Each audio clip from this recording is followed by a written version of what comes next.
August 22, 2023. Oh, birthday ko na pala. Ano kaya ihahanda sa akin ni Mama? Tawagan ko muna si Bes. Hello, Bes. Punta ka dito sa bahay, ha? Ano, bakit? Birthday ko ngayon. Oo, sige. Excited na nga ako eh.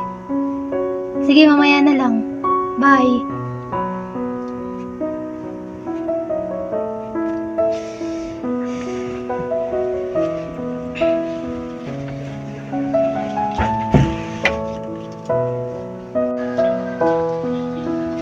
Saan kaya si Mama?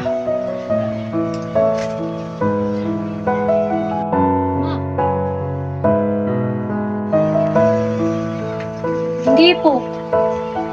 Wala po ba kayong naaalala? Birthday ko po ngayon. Pero Ma, nag-promise ka sa akin. Pero bakit si Bunso? Ang bongga ng birthday. Tapos ako wala. Grabe ka naman, Ma. Anak niyo din naman ako ah. Bakit yung ba ako ginaganito?